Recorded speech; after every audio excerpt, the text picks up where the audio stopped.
Welcome to Design Considerations for Reusable Medical Connectors. All right, in today's webinar, we will be providing an overview of reusable medical connectors while talking about their role in medical devices and highlighting the importance of reliable and safe designs. We'll share a bunch of business and technical insights today that hopefully you guys can bring back to your projects and hopefully you find today valuable. So without further ado, let's keep this moving. All right, today's webinar, it's powered by Global Interconnect. Global Interconnect is a contract manufacturing partner for energy-based and diagnostic medical devices, where many of these devices require high-quality, reusable medical connectors, which has been a specialty of Global Interconnect for nearly 30 years. Today's presenters, yours truly. I'm Kyle Cruz. I'm the VP of Marketing at Global Interconnect. I started almost 10 years ago on the, what would you say, sales development type of role, which blossomed into a business development and sales role.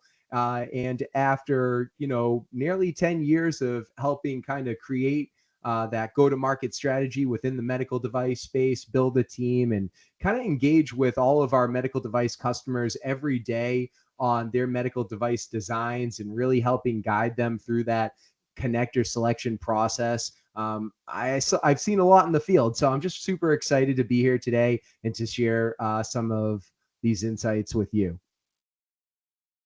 Awesome. Thanks, Kyle. So Chet Potter, VP of Engineering and R&D here at Global Interconnect. I've been with Global Interconnect for 12 years. I have a background in quality. I did product development as well as sales engineering. And a few years ago, I had the opportunity to lead the engineering team here at Global Interconnect. So I oversee the engineering department in the US, China, and we're building out Costa Rica operations. So it's an exciting, it's been exciting. It's been a good ride. And I look forward to working with everybody. Awesome. Thanks, Chet. So let's start with a little introduction here. So what are reusable medical connectors? I mean, this is pretty straightforward, but these are specialized components that enable safe and reliable connections between various medical devices. So today we are focused on the user interface connectors, the push-pull connectors that typically are plugging in and out of a console or a generator. These connectors are commonly seen with devices such as scopes and probes and catheters. So that's what you can expect. Now, their role in medical devices, well, they play a crucial role in the functionality, in the performance of these medical devices, ensuring consistent and secure connections throughout that device lifecycle. These connectors, they're transferring fluid, gases, electrical signals, data, light, power, of course, right? So, I mean, when you think about, the capabilities that these devices have today, they require some pretty significant reusable medical connections. And of course, most importantly, the importance of reliable and safe designs. At the end of the day, quality, regulatory, that has to be at the forefront of all of your efforts. And, these reusable connectors, they endure high cycle counts. They're exposed to harsh conditions from everyday handling to sterilization. So it's just super important that you've got a reliable and safe reusable medical connector solution. So now I'll pass it over to Chet, and he's going to take us through a higher level overview of that connector selection process. Chet? Yeah, thanks, Kyle. So the first thing that you need to do is understand your application.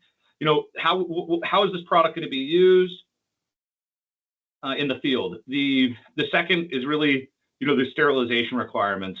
We see a big range of sterilization requirements ranging from isopropyl wipe downs to, 1,000 autoclave cycle, auto wash cycles. So, there's a big difference between the two. So you just got to kind of figure out where you want to be in that. And there's some middle ground in between too.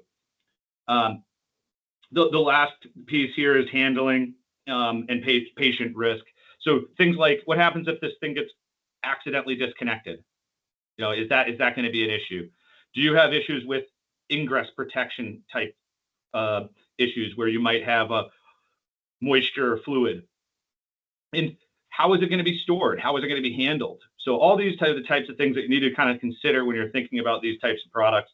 And once you kind of have that in defined, you can kind of go down the design considerations for the remaining parts of the connector. Awesome, Chet. Yeah, thanks for that overview. And for everyone watching and listening in today, if you were to head over to our blog post at globalinterconnect.com, I would encourage all of you to check out our blog post, 4 steps to selecting the correct medical connector, because it helps kind of break down these steps in a bit more detail. So definitely head over there after the webinar and check that out. Awesome. So really, there's 2 major types of connectors. There's catalog connectors and custom connectors. So some of the nice benefits of a catalog connector is that they're readily available. I mean, the amount of companies and the amount of connectors that exist today is unbelievable. So, you can get them pretty quick. They come with a bunch of data that you can look at and kind of match up with your requirements. They don't have development lead times because they're just already developed. So those are all the benefits. The negatives is sometimes, they have long lead times to get them. And you're not really in control of your supply chain either. You're buying an off-the-shelf product from somebody else. You're kind of at the mercy of them. And then there's custom connectors, which essentially, some of the benefits of that is that they can be completely design controlled by you. You can source the supplier. You might go from, one supplier to another, right? So those are all very good benefits. A negative would be is that they do generally have development costs associated with them that takes time. So all things, to consider. The nice thing, another kind of benefit to the custom is it can be application specific, optimized directly for your application. So going back to the other side about your application, you can put the exact amount of pins in there. You can put the exact amount of, fluidic contacts. You could be a mix, all, so you have a little bit more design freedom with the custom. Yeah, that's awesome, Chet. I mean, obviously, catalog connectors are super convenient, but, with the rapidly evolving capabilities of many devices out there today, sometimes it's hard for the catalog connector market to really keep up with those needs. So then you kind of find yourself having to go down this custom route. And I think it's really interesting because, custom has always had this, a bit of a negative connotation that we hear a lot in the industry. But I think the reality is that you can still leverage many industry standard types of designs that we're all familiar with today, where it provides you with that backward compatibility, so that you're not having to change out any capital equipment. Say if you already have a device in the field today, but you want to optimize that connector solution, again, to your point, Chet. But also OEMs, they own the design, so all of these contract manufacturing partners out there today that specialize in connectors, ultimately you can go to several of your partners and all have them build this exact same custom connector, right? So now you've got that flexibility, you've got that risk mitigation. And to your point, Chet, you're not really locked in on that one single source where, well, if there's a 50-week or 52-week lead time, all of a sudden you might be stuck with it, right? So, it's definitely worth, kind of reevaluating and reconsidering that custom route if there is a need, of course. Yeah, and you know what, Kyle? One quick thing there too is I think that there's a misconception that custom means expensive, right? And that's actually, I think, the opposite of what really is the case. Is when you're talking high volume product, once you've done the development, the piece prices can be incredibly affordable. Superior to catalog connectors. So that's, I think, back to what you were saying is there's, sometimes it's like custom is costly, Yeah. That's not necessarily the case. Yeah. Well said. All right.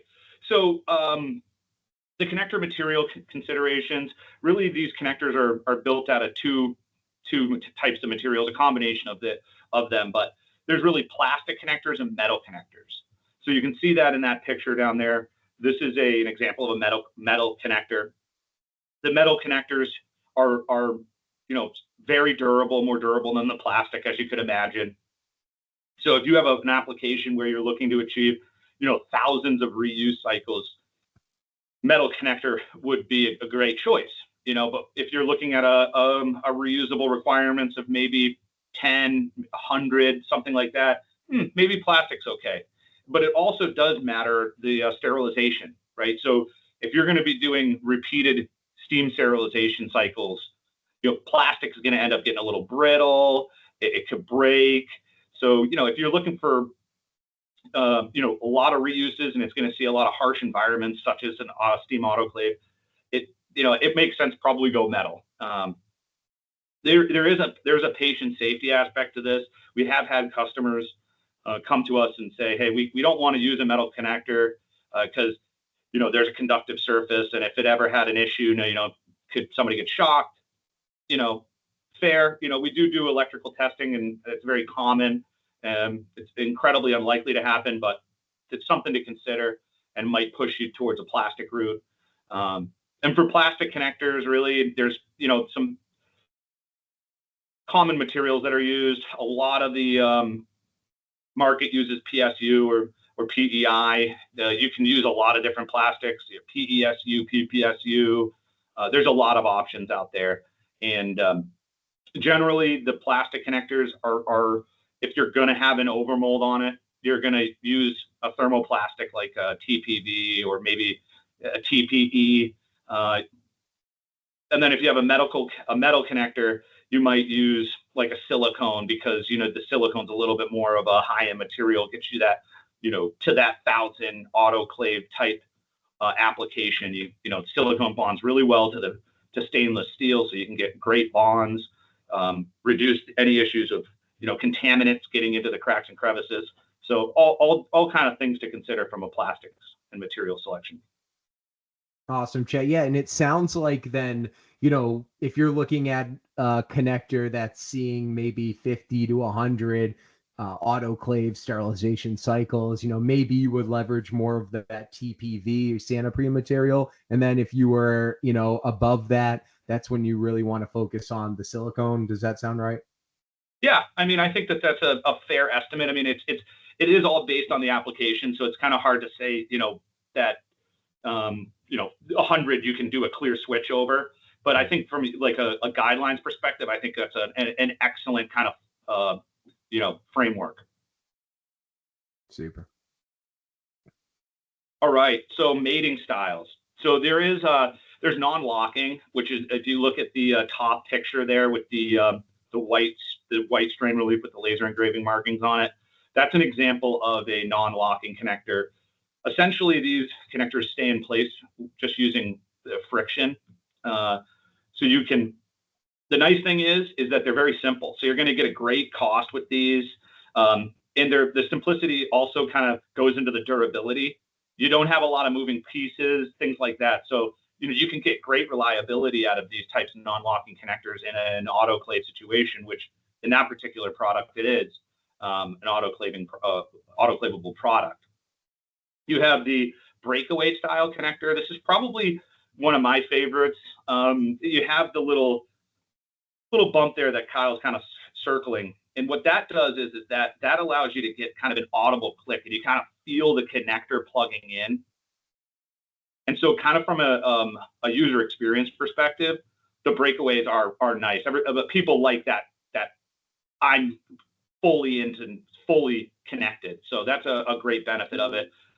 Now, from a sterilization perspective, they do have that little beam in there. So, if you do autoclave them repeatedly, you can create some fatigue in that part and potentially have it break over time.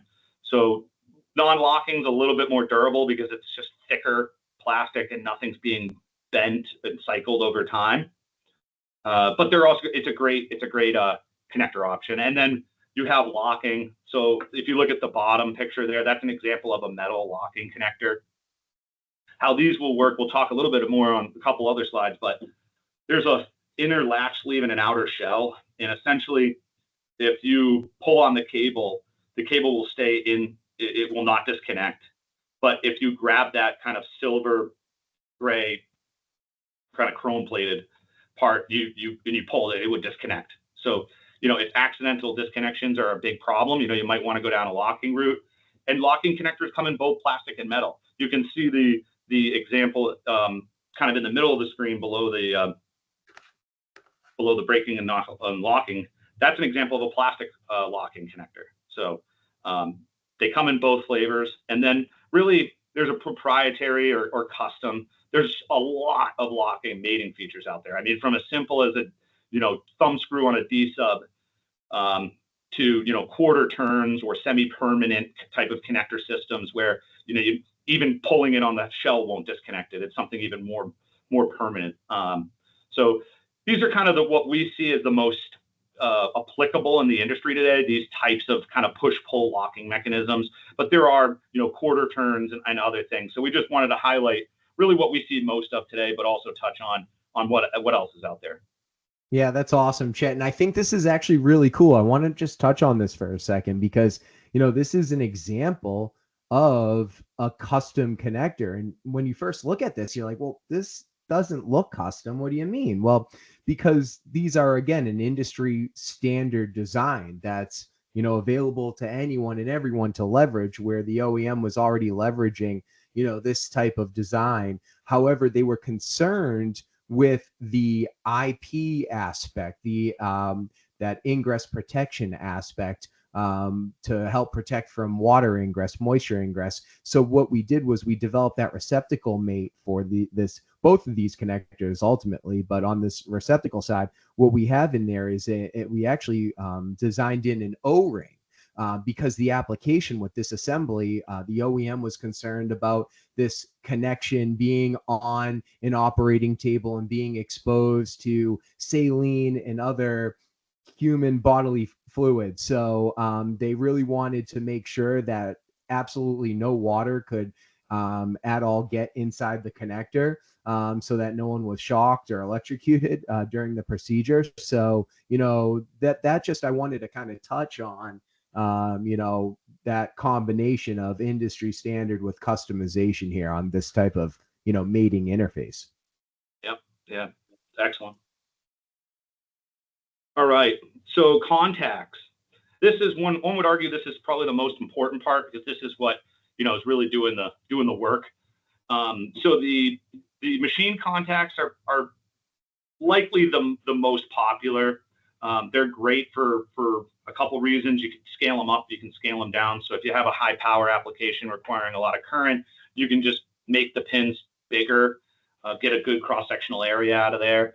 Or if you're just, dealing with some signals, you can shrink the pins down, pack a lot into a little space. So kind of good space savings. The added benefit too is that a lot of these, not always, but a lot of the times they're press fit into the contact insulator. So you get a really good seal around the pin and the contact insulator, which is an added benefit for things like ingress protection. You can kind of keep moisture and stuff out of the back of the connector a little easier when you have a press fit pin. Another contact to consider is edge card contacts. So edge card is essentially a PCB. What's great is that you can use them in like a high density application. You can pack a lot of little contacts onto one board, and it's very affordable. Also, you can overmold them pretty well. Get a good bond between the board and, let's say, a silicone overmold, which would be really good for again, ingress protection and keeping the part cleanable. So there's some great benefits of those edge card style connectors.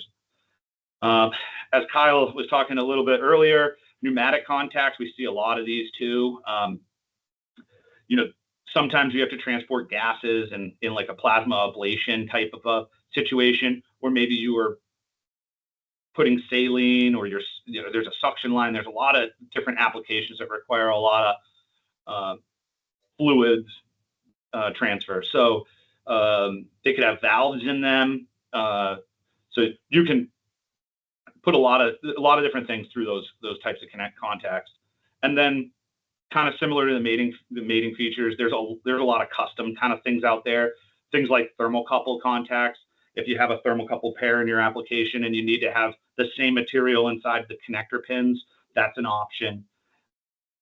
Things like coaxial connections. We We see a lot of that if the signal's really sensitive and you need to continue that coaxial connection through the connector. Those are the types of contacts that other types of contacts. You can adjust plating thicknesses. Now, generally with these reusable type of application, we've used thicker gold plating, but again, based on your application, it may make sense to thin the plating out for costs, or maybe you want to go extra thick because you're going to have it in an even more a harsh environment. So all things that can be kind of tweaked depending on what you're looking for. Yeah, Chet, that's great. And it's interesting because I made some comments earlier about how medical devices are evolving, and that a lot of medical device OEMs are out there and they're looking for that competitive edge in the fields. They're looking to, integrate more capabilities into their devices. And I think a really good example of this is what we're seeing right now in the catheter industry with pulse field ablation catheters and other ablation catheters. And, now we're seeing catheters having the ability to not just perform pulse field ablation, but they can perform RF ablation, and they can also perform mapping all in one device, all in one catheter. And when you think about the type of connector that's required for that type of catheter technology, you're going to have your machine contacts, that are optimized for those higher voltages. You're going to have the edge card contacts, right, for the high number of electrical contacts for the mapping aspect. And there could be other micro coax style contacts within that same exact connector. And, when you go to the market today and you're looking for a catalog solution, sometimes, and, sometimes it can be challenging to, find that ideal connector solution, which again, sometimes we'll direct people to that custom route. So just wanted to, share those insights. Excellent points. Yeah. So ingress protection, this is very important for reusable medical connectors, purely based on the sterilization. So we'll kind of dive in. So if you look at the bottom, these two pictures here, the left is a Limo style connector. The right is a Fisher style connector. So if you look at the Fisher connector on the right, you'll see that dark gray part that the fingers are actually touching. Those are those flexible fingers. It has a little red line there. That's that's how it locks. Now, if you look at the plug body, which is that lighter gray, you can see that essentially there's no gaps between the two ends of that connector. There's no way the fluid can get inside that plug body. The only two ingression paths is the front and the back. Essentially, that plug body is a tube. So sealing these types of connectors is a little easier than if you were to use a Limo style connector, because if you look at the Limo style on the latch sleeve kind of goes from the inside of the connector to the outside. So you can see that there's all these gaps kind of in the middle of the connector where fluid could kind of make its way in there, right? So when you're thinking about selecting a connector, just know that. And the Fisher style designs are just a little easier to make like IP68 rated. Now potting is pretty much a necessity if you're looking for a real durable connector that's going to be in an autoclave, or that there's going to be some type of ingress issues. So potting, where we would pot, is the back of the connector where the pins get soldered or crimped to. So that prevents, moisture getting into the back of the connector and causing, high resistance between the pins, or worst case, some sort of short or something.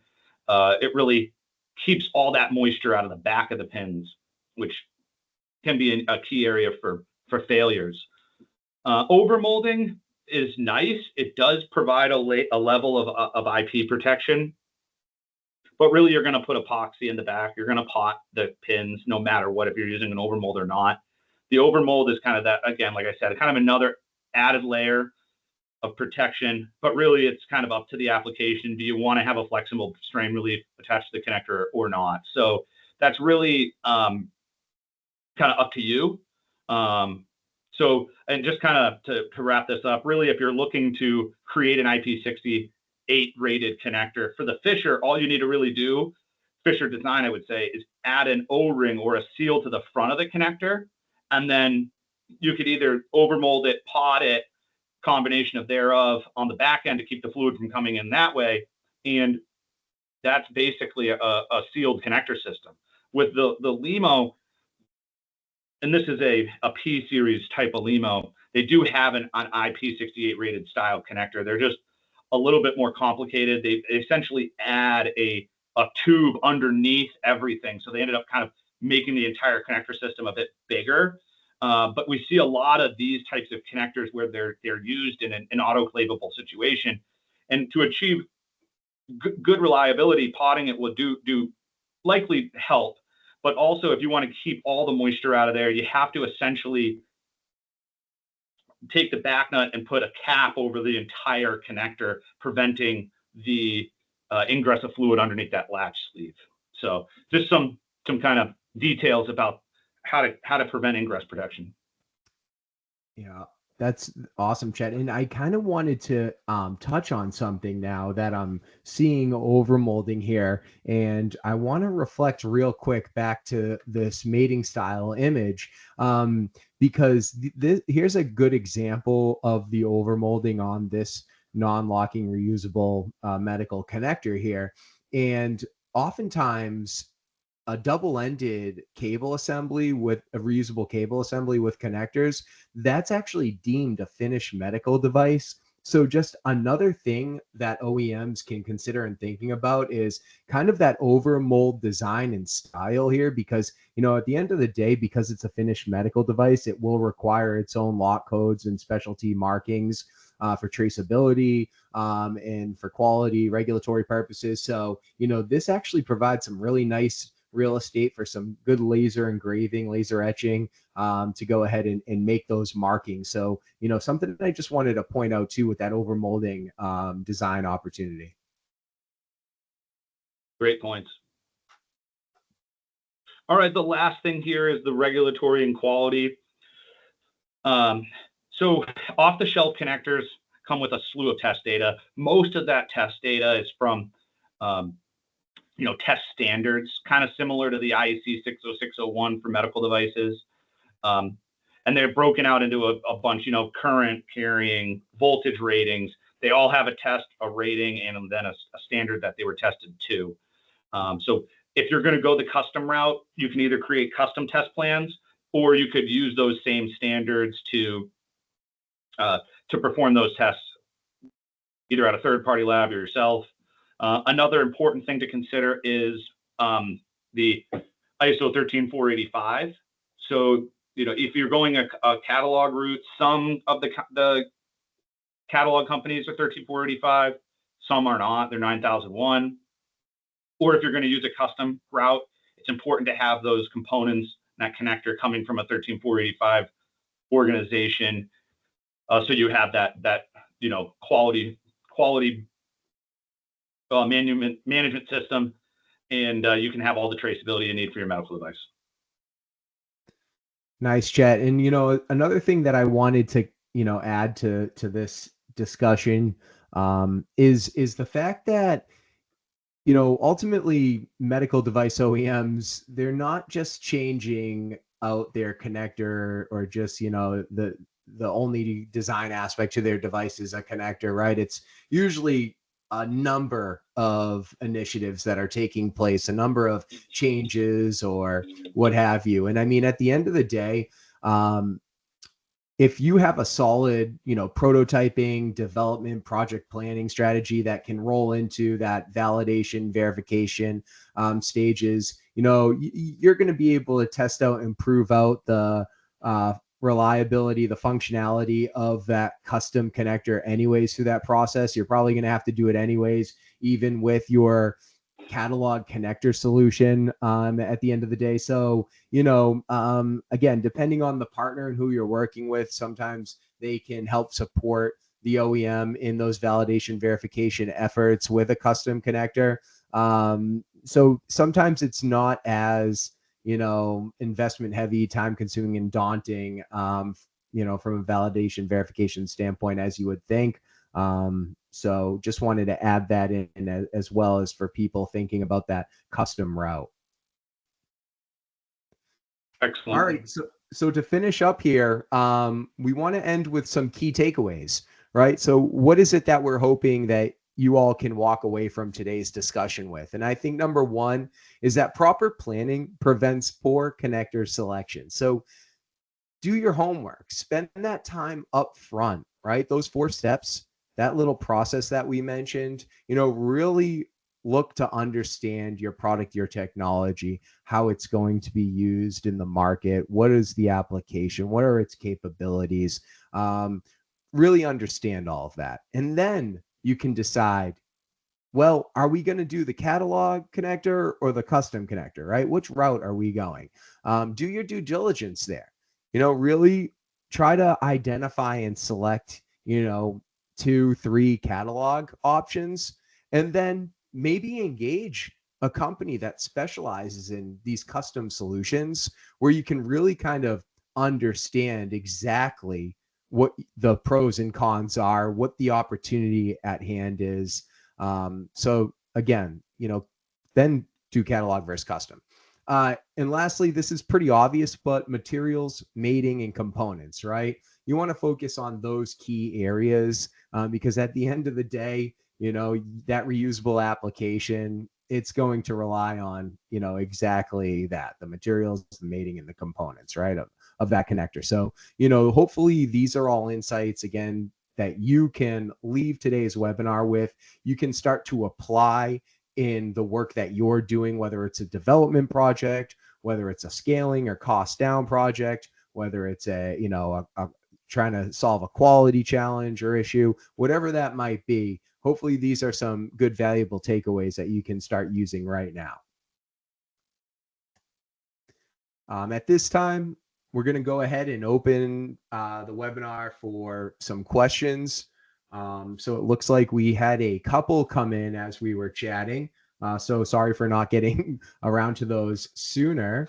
But let me just go ahead here. I'm reading this first one. So, are there any specific trends that you're seeing in the reusable connector market that might provide, kind of a hybrid approach to a catalog solution while not entirely being custom?